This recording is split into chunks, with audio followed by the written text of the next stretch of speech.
Well, I believe that if one person has done something, that I can do that exact same thing. Welcome back to Abundant Culture Podcast, where we dissect the mindsets and tactics of the true beasts of business. People like Gary Vee, Grant Cardone, and Warren Buffett. All to create a blueprint to experience life more abundantly. Did you reach your financial goal last year? If so, let's be honest, you could still do better. So we want to personally help you with that. 2020 is all about big goals. So this year, we are spreading even more abundance by giving out insights on money, wealth strategies, and resources in our current newsletter, Creating Abundance in 52 Weeks. Sign up now on our website at www.abundantculture.co/newsletter. Again, that's www.abundantculture.co/newsletter. You don't want to miss out. Now, back to the episode. Hey everybody, it's Joe. Welcome back to the Abundant Culture Podcast. We're so glad to have you back again this week. I have a question for you though. Are you interested in making money from real estate but are unsure of what strategy to use? Many people, including myself, have had this same problem, and in my opinion, the best way to solve that problem is through exposure to all the real estate strategies. And today, we want to give you a sneak peek inside the world of a tax lien investor. In this episode, we're going to cover what a tax lien is, how to find them, how to analyze them, and much, much more. So get ready to listen and learn from the tax lien veteran with over 10 years of experience, our good friend, Danielle Pierce. So hi, Danielle, and thank you again for coming on to the Abundant Culture Podcast. We are so excited to have you because when Justin introduced us, he kept telling us like Danielle has like the best story ever. This is like one of the best stories. And, you know, he's in PR, so he hears stories all the time. So we were like, yes, we have to hear it. And then when we heard it, it was awesome. And what you do is also awesome. But before we go into like the tax liens and all that, we want our guests to hear your story about like, you know, how did you get into business and why? Well, first of all, thank you for having me. I'm always surprised when people say that Justin says my story is so amazing because it doesn't feel that way. It just feels like just life. It doesn't feel like anything special in particular. But of course, I'm a full-time real estate entrepreneur. But the backstory in a couple minutes is that like a lot of people had the idea that I was going to go to college and get my degree and conquer the corporate world. And my goal at the time was to be partner in like a public accounting firm. And I was like, I'm going to make this happen. This is my dream and my goal. And looking back, I realized that the only reason that I even got into accounting in the first place was because the only other person in my family that went to college, she has an accounting degree. And she actually ended up working in investment banking at JP Morgan. And so that has to be where the idea came from because other than that, I have no clue as to why I would major in accounting. And it was so boring. And I remember that I hated it. And it sucked all during college. And the professors would always say things like, oh, it's going to be exciting. You're going to get a great job. It's a great field. You're going to be doing different things every day. And then I started working. I was like, no, it's not exciting. It's the same thing every single day. So I started in public. I transitioned into internal audit to see if that would be any more exciting, and that was even less exciting. And so shortly after that, my company, I was working in the equity office in Chicago at the time, which at the time was either owned directly by Sam Zell or one of his partially owned by him, and they were laying off entire departments within the company. And I remember thinking to myself, I want to get laid off. This is going to be awesome. Then I could pursue my dreams to be a full-time entrepreneur and life will be wonderful. And then I got laid off and then I wasn't ready for that. And so I thought to myself, what should I do now? But in the meantime, they cashed out all of our stock before they let us go. So I had like $30,000 or $32,000 from when I got laid off. Plus, like they paid us for 6 months. And then I was doing a flip at the time, my very first flip, and I ended up making $26,000 from that. So I literally thought I was rich. And the reason why I thought I was rich is because I grew up very poor. It was just, I'm one of 5 children. My mom, single mom. My dad was kind of in and out. He had struggled with drugs and alcohol for pretty much my entire life. And so my mother always worked, but we were kind of left to fend for ourselves quite a bit. And the only reason I even was able to get to college is because I got a Chick Evans Caddy scholarship because I caddied from the age of 13 through the first year at U of I, which is the college that I went to. So that's the only reason why I was able to go to college and not have to pay, completely out of pocket for it. So when I got that money from being laid off, I was like, life is so great. I'm so rich. Like, how did I end up having this much money in my life? And then I spent it all. Naturally. Yeah. Naturally. Because what people don't talk about is that children are always learning, even if you're not specifically teaching them lessons. So my lessons throughout my childhood was that money is scarce, money is hard to come by, people are always broke. It's normal to get paid and not have money in a couple of days. It's normal to always be needing gas money. It's normal to have to ask people for $10, $20, every other week or so. And so that mentality kind of conditions you. And I didn't know all this stuff until much later, obviously. But during the time, it was like I got money burned hole in my pocket, spend money, rinse and repeat. So that was kind of my history. And I struggled with being an entrepreneur for about 5 years until I was able to kind of make that mindset shift. Finally was able to figure it out. And so the last few years have been pretty great. That's awesome. That is. Yeah. And it was very funny to hear that you wanted to get laid off from your job. Yeah, for sure. Because every time somebody says, like the job was doing layoffs, like they weren't excited about it. Yeah. They weren't expecting it to get laid off, and they definitely didn't want to get laid off. So that was like that's different. Very different. Also the naivete of youth, right? Because there's nothing quite as as potent as the mix of arrogance and youthfulness and a little bit of, I don't want to say stupidity, but it was kind of like I didn't know what I should be afraid of. So I was like, oh, this sounds like a good plan. So yeah. For sure. So how did you actually when did you actually start doing real estate, and what was your motivating factor behind that? Because you mentioned that you were in the middle of a flip or real estate fix and flip by the time that layoff started to kind of come around. Yeah. So like how'd you like start like reading into that? Because a lot of people don't really discover the power of real estate investing until maybe a lot later in life. Yeah, so this was 2000. I actually got my real estate license in 2006, but the reason why I even was interested in the industry is because I went to a workshop in Chicago. It was a very well-known investor at the time, and he was heavily into fix and flips. And he was showing us all these checks where he's making all this money, like $30,000, $50,000, $75,000 per flip.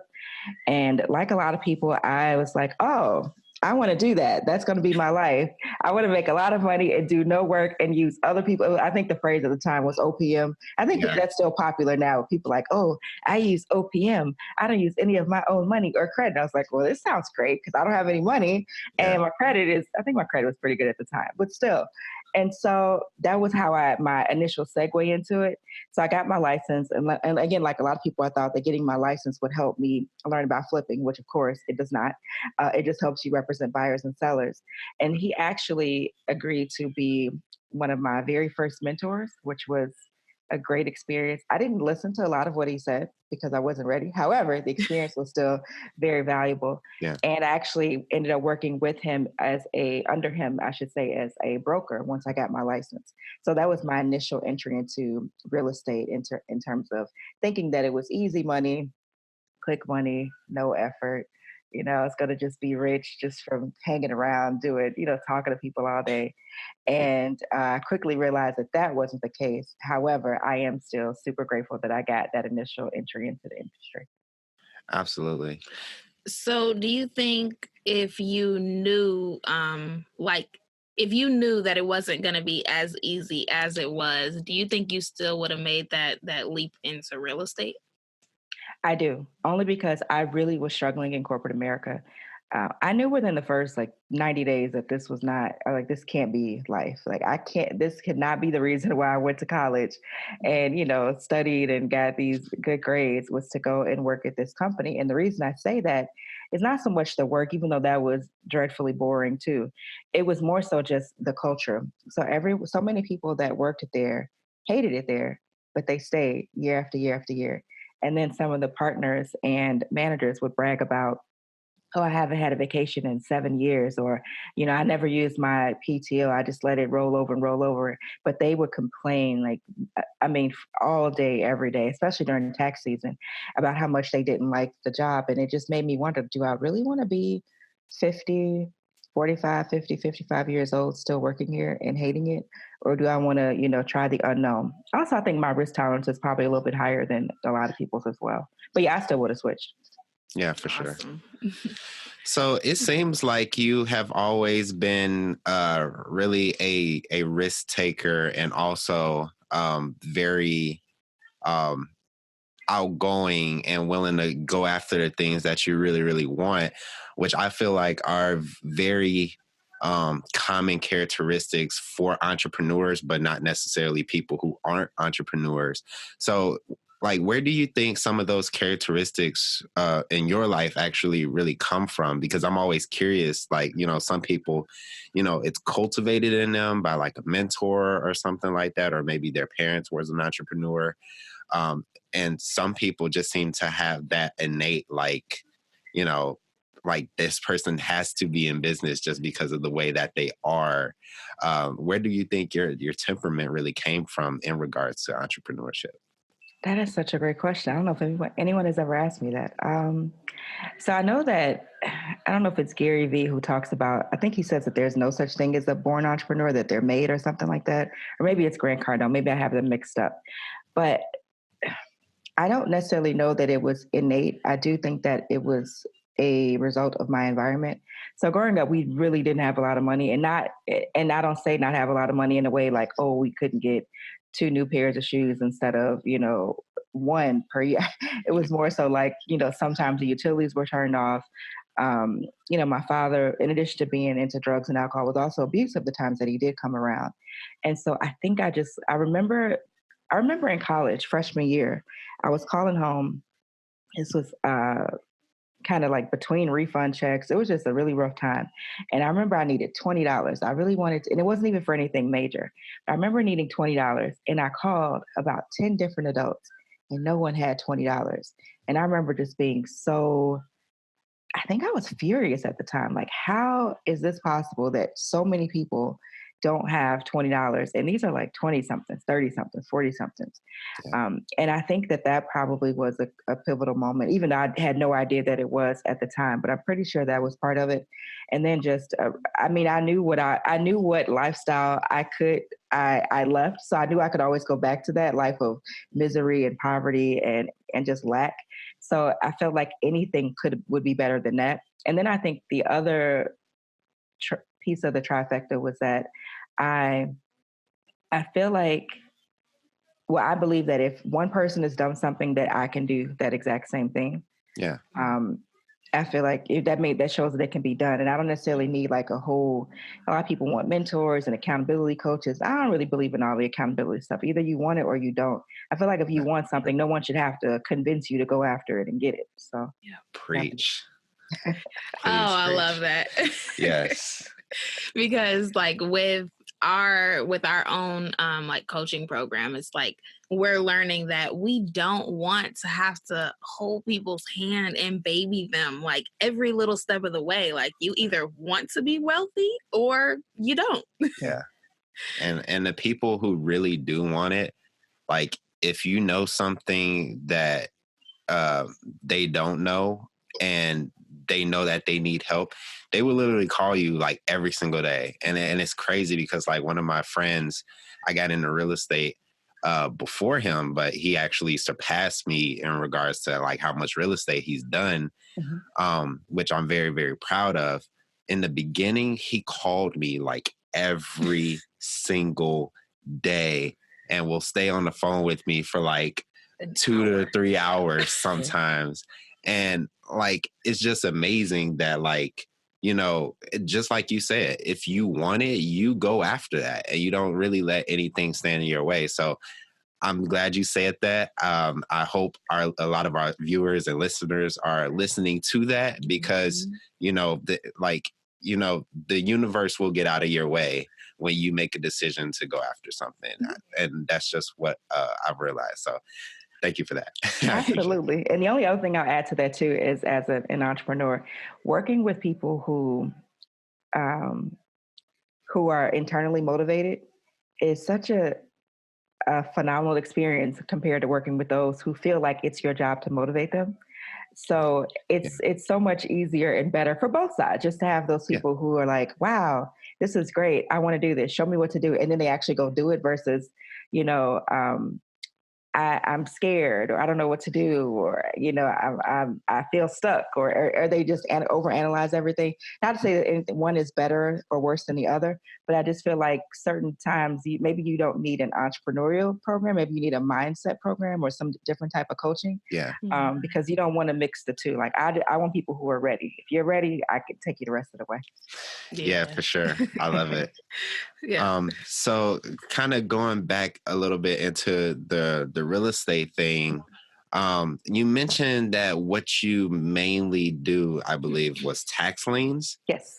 And I've never done a tax lien. I've like read about them, researched about them. And they seem really, really cool, but for some reason I just never really pulled the trigger on it.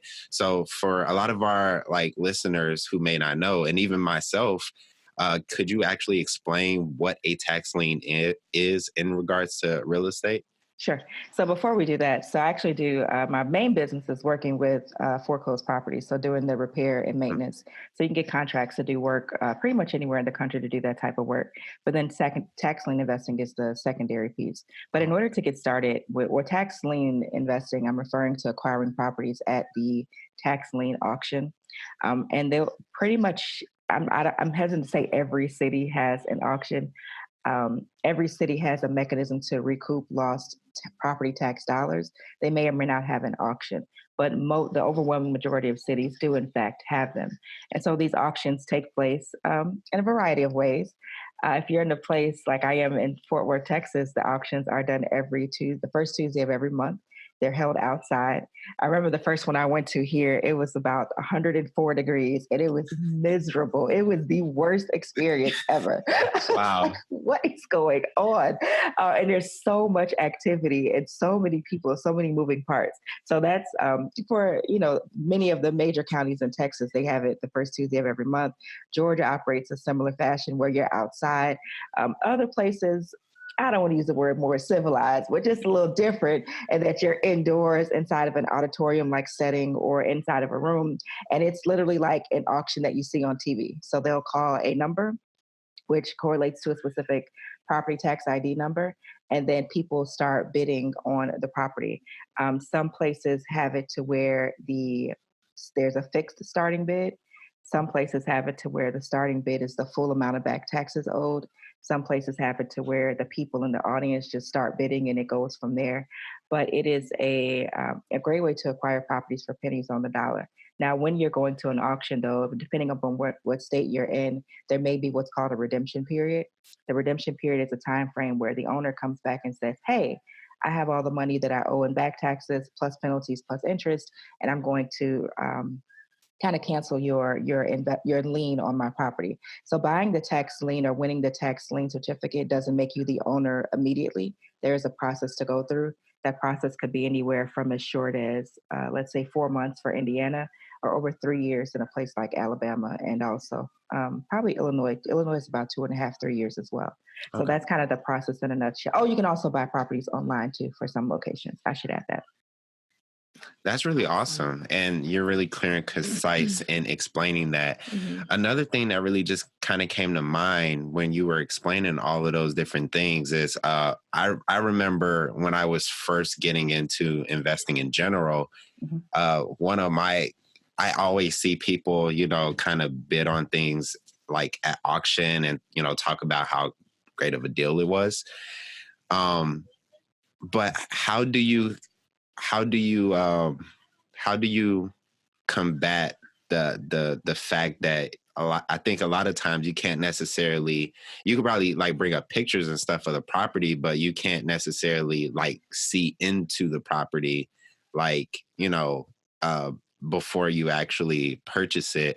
Like how do you kind of really get around that? Is it really just knowing your numbers, or, what really is that? So that's an excellent question. And I'm so glad you asked that. So a couple things. One, please, anyone who's listening or watching, don't ever buy or bid sight unseen. That's for people who have a lot of money that they don't mind losing from time to time. And if you don't fall in that category, then I don't recommend that you do that. So to your point, you can't physically go inspect these properties because for one, that'd be illegal because they're they're still owned by technically the original owner. Mm-hmm. So you can't. It's considered trespassing if you start going into the properties. However, you can drive past the properties. You can cruise through the neighborhood. You can talk to the neighbors. If the property is vacant, and in some cases the property is just exposed, like if the door's been kicked in or the door's never been secured. I've seen people access properties that way where the properties are already open. But talking to neighbors, I don't know about your neighbors, but pretty much anywhere is like a gold mine of information because they want to know what's going on with the property. Why is it sitting there? What are you planning on doing with it? Are you going to buy the property?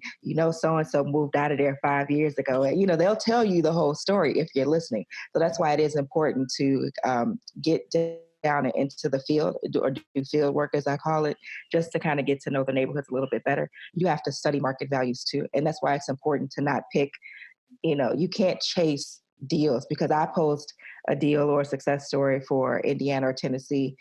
If you doesn't mean that you should necessarily invest there if you live in, say, California or New York or something like that. Just simply because you have to know the markets and you have to study the markets in order to know the market value. So whenever I see a property in the area that I cover, I'll say, oh, that's a 3-bedroom, 2-bath, 1,500 square foot property. In this neighborhood, it typically rents for about, $1,200 or it's worth about, $110,000. That's how well you have to know the neighborhood before you start bidding on the actual properties. So there's a lot of research you can do online. I still recommend driving through the neighborhood and, of course, talking to neighbors. Oh, and then last thing, checking the liens that are already recorded against the property. If you see a lien from our wonderful friends at the IRS, I typically avoid those properties 100% of the time. And the same thing for if you see other liens like, say, child support, or if they filed a bankruptcy, then I avoid those properties as well. Okay. And you avoid those properties because it's less likely that you would actually make a profit on that, or what's the reason behind it? The thing with the IRS, I mean, some people do buy those properties, but that's just a little bit more riskier than even for me, because then I do have a pretty high risk tolerance. The IRS, if they want the property, they can come back and kind of buy you out, so to speak, if the lien is large enough. But the thing with the IRS is that, let's say you invest in a place like Georgia or Texas, where the interest rate is 25% per year. If you buy a property and then you're the winner, you become the owner, and there's an IRS lien, then the IRS kind of, cancels your interest in the property. They'll reimburse you, but it's not at the 25% or whatever the state minimum is. It's like, I think it's 2 or 3%. It's so shady. Oh, that sucks. It's so shady. That is so shady. Right. That's And crazy. plus, I just don't want to deal with the IRS. I mean, the process is kind of complicated enough without adding other factors into it. I feel like there's thousands of properties to choose from. Why pick one that has these issues up front? For sure. So when you're choosing your market, or let's say that someone's like first getting into tax liens, for them to choose a market, do you suggest that be like local? Because you say you don't want them to chase a deal. And you did mention that you prefer to like drive through the neighborhood. Mm-hmm. So I do. Oh, go ahead. I'm sorry. Oh, you can go ahead. Now, I do recommend local for most people.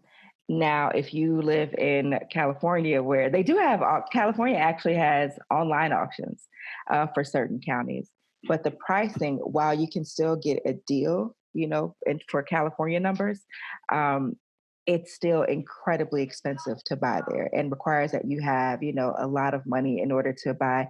Even a vacant lot, for example, might cost you like $85,000 or $95,000. So it is as a quite tax lien. Yeah, yes. I mean, it's still a discount, but it's just a discount in terms of California numbers versus a discount on what you or I might consider to be a discount. Yeah. So I think that you should stay local unless you live in a place that's super expensive. Also consider how much money you have access to and how much credit you have access to. If you only are working with a budget of, let's say, 10, 15, $20,000, that limits you to certain markets in the Midwest and maybe a few in the South as well. So you can't actually Hey. invest, where your money doesn't go very far. So that'd Yeah. be my recommendation for that. Okay. So I guess what are some like other factors that you look at whenever you're considering uh what market you want to invest in as a tax lien investor? Like what are there other components, or is it just budget and staying local?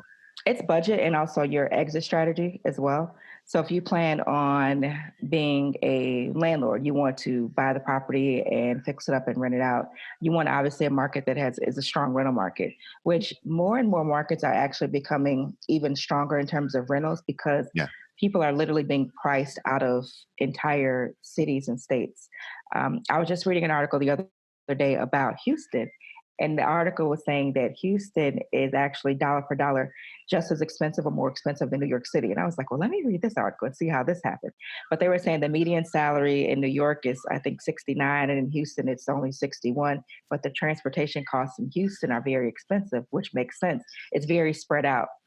Unlike a place like a New York or Chicago where people can readily hop on the train and move around, you can't just hop on the train and move around pretty much anywhere in the South. Like Atlanta is the same way, Houston, Dallas, Fort Worth. So consider the rental market. And if you're flipping, consider whether or not you're in a good market for flipping.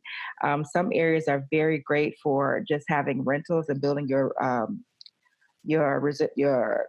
recurring portfolio, recurring income from rentals, but other areas are not so great for flips. And so you have to keep those things in mind. So definitely the market and how the market conditions play a factor as well. Absolutely. And when you're looking at a potential real estate deal, can you explain to some of our listeners how you're kind of analyzing it? I'm not necessarily saying go into a whole spreadsheet formula about it, but kind of give some the people some idea of what it is that you're looking for and how you come up with The numbers. Yeah. Mm-hmm. Yeah. Yes. I think, and it's also called like the max allowable offer or something like that. Yeah. So I do have a formula for the max allowable offer, which I can't get it. I can't do the entire formula here, but I will for sure tell you how I come up with market values. I am licensed. I'm actually a managing broker. I mean, I probably always have my real estate license. I have it in Illinois, not for Texas, because Cool. Texas forces you to take everything all over again, which is super shady. So I'm still rebelling against that. So I haven't gotten it here. Yeah. But this is a form that I use, and it'll work for any market anywhere. And it'll be good to kind of write this formula down for people who are watching or listening, because lots of agents can't assess market values very well. The reason for that is because it's not taught when you get your license. It's something you have to be taught along the way in your real estate career. Oh wow! I know this sounds crazy, but it's not. It's not covered. So the way that I analyze property value is I look for 3 to 5 recently sold properties, preferably within the last 90 days. I will go out to 6 months if necessary, but I like to keep it within 90 days. And I like to keep those properties within a half-mile radius of the property that I am thinking about bidding on. So that's pretty much the formula.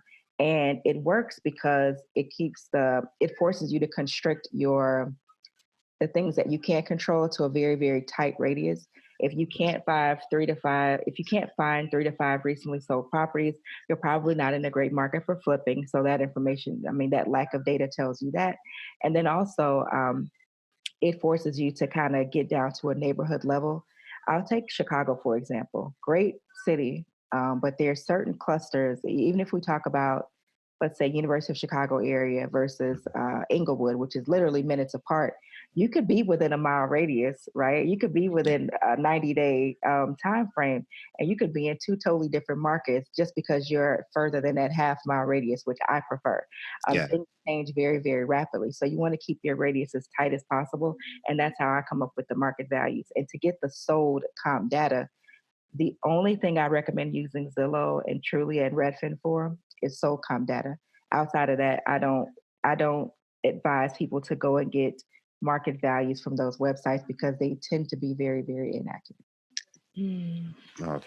that's good to know. So you're saying definitely don't rely on the Zestimate, but you Oh, can take the sold comps yes, of that. Okay. That makes yes. sense. Cause I never really, cause I always used to just call my real estate friends to tell me, Yeah.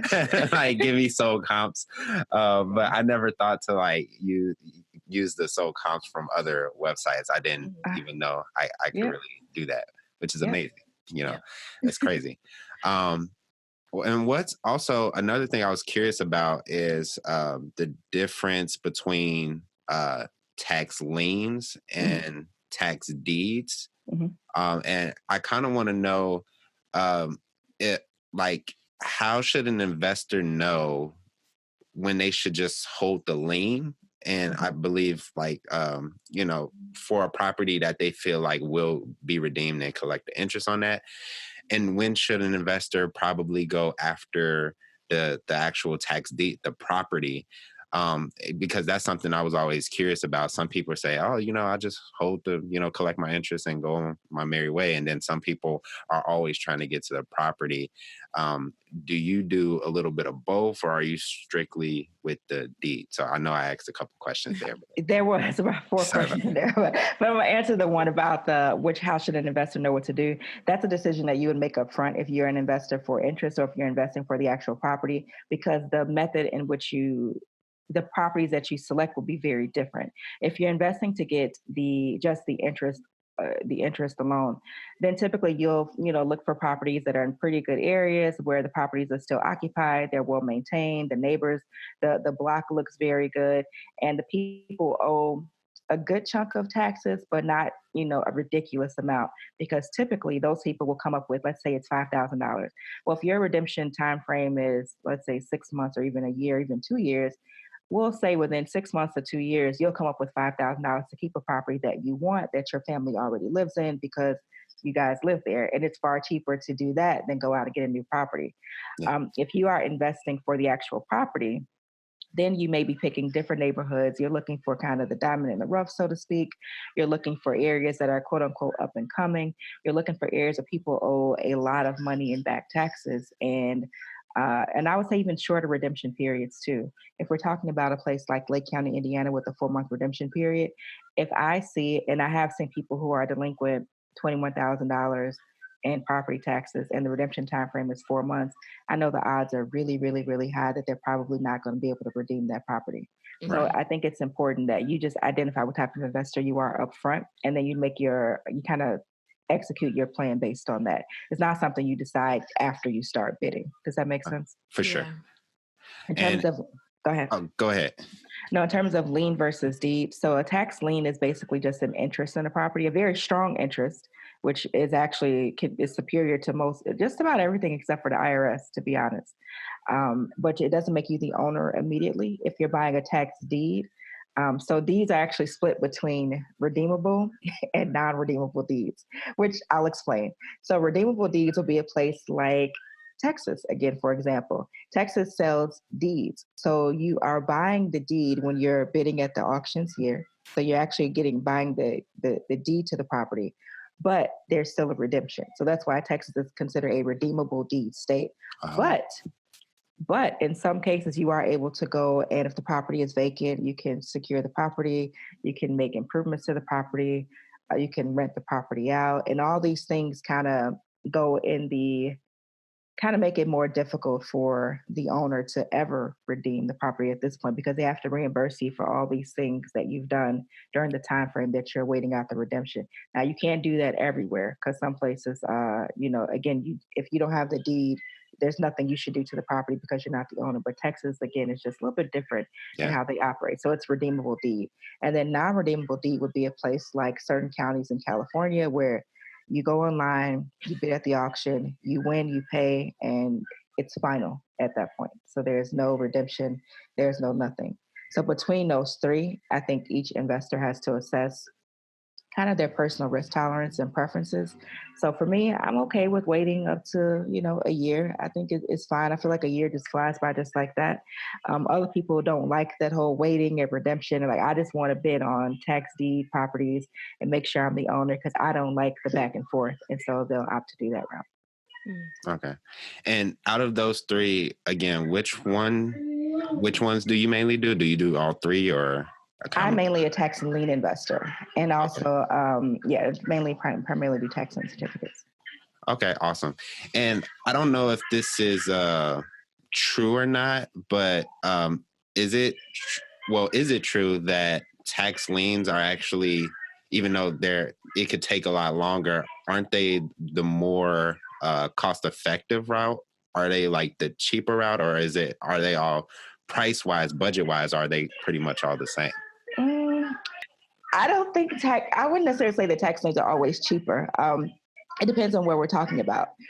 It could be, right? I think it's certainly the more common entry point for a lot of people is the tax lien certificates, but I wouldn't say that it's necessarily cheaper, just because those liens can get bid up to quite a bit of money. Even in places where the starting bids may be $500, it could go from $500 to $172.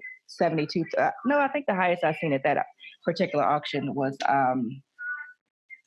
like $55,000, starting at $500. So it could go pretty high. Oh, okay. So that's a big difference, because I always thought that tax liens were more so like on the like $500 to like $15,000 range. Oh no, to like 50 something. I had no clue. It depends. If you want the property and three other people want it as well, and it's a great property, and you all have done the same homework, and it's worth, I don't know, 180. How much would you spend for a property that's worth 180? You know what I mean? So that's definitely true. Yeah. So could you talk a little bit more about, you said just the tax liens are like just your secondary business. So could you tell us a little bit more about what you do in the primary business that you have? Sure. So my main business, which I've been doing the longest, I should say, in my real estate career, is actually working with bank-owned properties. So you know how you have the properties in the neighborhood that are run down, boarded up, the grass is really high, kind of looks like nobody cares about those properties. So you can actually obtain contracts to go and do the repair and maintenance work for those properties, the bank-owned properties throughout the country.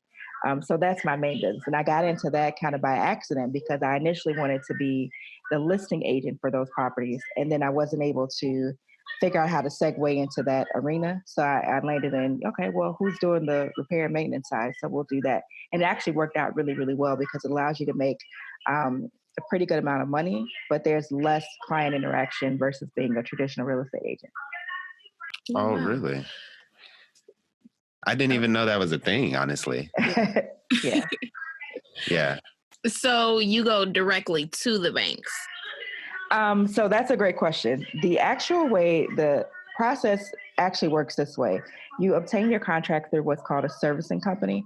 And the reason for that is because our good friends at Bank of America and Wells Fargo and Chase, they don't really like to be bothered doing, things that don't make them the bulk of their money. They don't really care about, managing and repairs and maintenance and all of that stuff. They literally outsource all aspects of the property to servicing companies. And that's where you get your contract through. It would be a third party servicing company who has all the rights that the bank does. But you never deal directly with the people at Bank of America or Chase or Wells Fargo because they don't want to be bothered. Back in the day, it used to work that way. But with these days, everything is like outsourced, third party, et cetera, et cetera. Yeah. So with the bank-owned properties, like what type of repairs and maintenance do you do for those properties? Because I don't know if there's somebody who does that here in Illinois. Yeah. But in certain parts of Chicago, it looks like they just don't do it. So I was kind of, because I never knew that there was somebody who actually does like the repairs and maintenance for them. So like I knew that there was like weatherproofing a little bit, but other than that, I didn't know they did it. That is so funny that you say that, it brings up a good point. So depending upon the area and how much the property is worth and how much the bank feels like they can recoup, you will see less activity in certain areas and more activity in others. It's just like everything else in real estate. It's all about the dollar, all about the bottom line. If the property is in Naperville, certain parts of Aurora, um, certain parts of Bolingbrook, the western suburbs like Oak Park or something. Those properties, they typically they never will get to the condition that you'll see, for example, in the south side of Chicago. Yeah. It's just you just don't see that. But in terms of the work that you'll be required to do, or you might be required to do, it's the grass cutting, snow removal, shrub trimming, tree trimming, taking all the trash out of the property, all the debris. Sometimes you do mold remediation because the properties, if you're in Chicago, the pipes bust, right? Then there's water, and then the water freezes, then it gets hot and it turns into mold. So you might be required to do mold remediation. It may be drywall repairs. It may be light plumbing repairs. It might be a roofing repair. I would say most of the work is just basic routine stuff. Every now and then you'll do a roof, or you will have to replace a furnace, or replace an entire plumbing system, which is very common in Chicago because the pipes burst.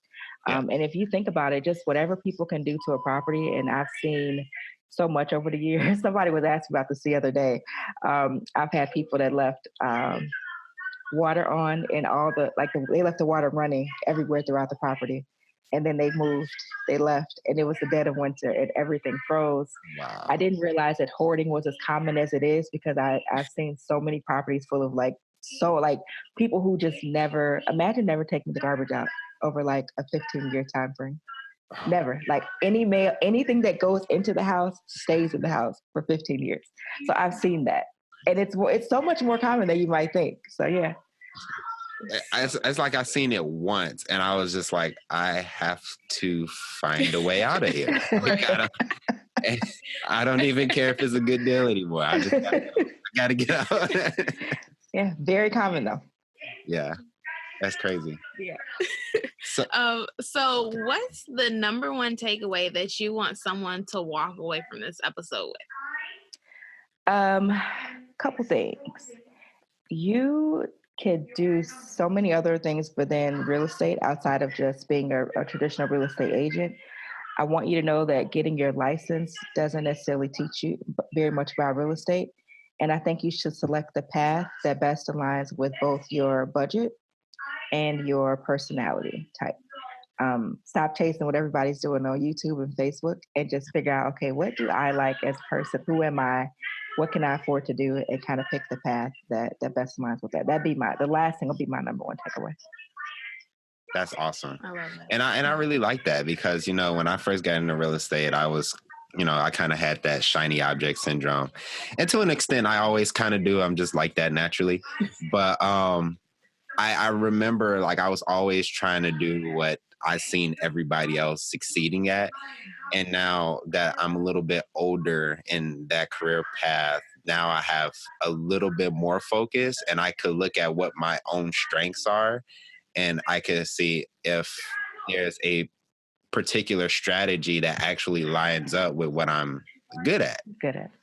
So I think that's something that's very important, because I hear people all the time saying like, oh, I want to do multifamily because Grant Cardone said this. And it's like, like everybody sure, right now. like you can, but there's other things out there. And wholesaling too. Oh yeah, wholesaling. Yeah, and it's like you might suck at both of those things. I know I sucked at wholesaling. I was horrible. Why? Tell me why, bro. I was just really bad. Like, so for one thing, I feel like I at the time when I was starting out, I didn't necessarily have the business knowledge that I do now. So in business in general, I just wasn't very great. And really, I didn't necessarily understand the product of real estate. So if I went in, I may be able to get something that was undervalued. I can, pull comps and figure out, what would be a good aftermarket value for this property. But a lot of times I wouldn't get it low enough because I would figure out that it needed more repair than I estimated. I was one of those wholesalers that was like super, super light on the repairs because I just had no clue what things costed. Like, oh, $5,000. That's all. Yeah, Right. $5,000.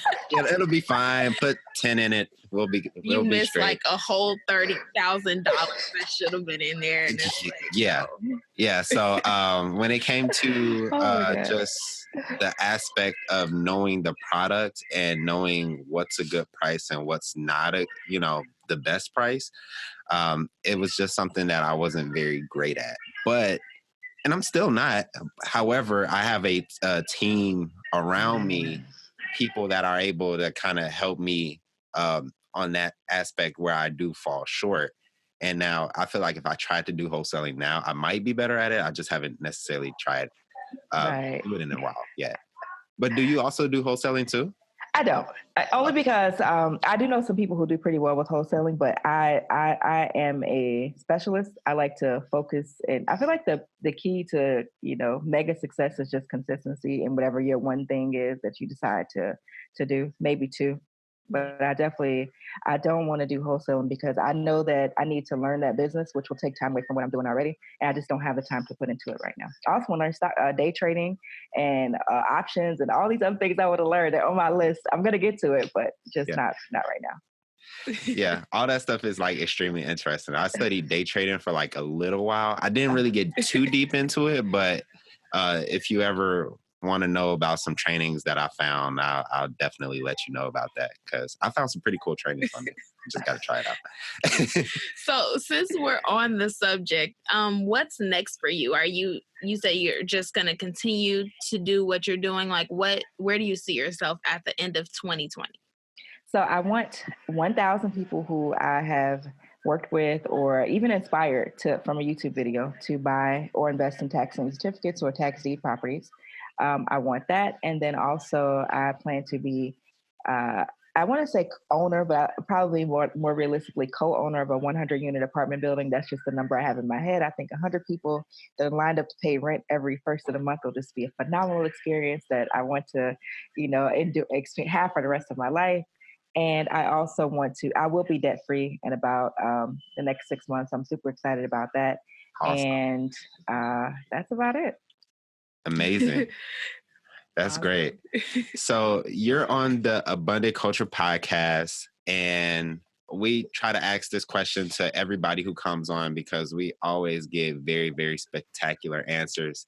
And the one question that I always try to ask people is whether it be in their personal life or even in their business, how do they spread abundance in their life? You spread abundance in your life by realizing that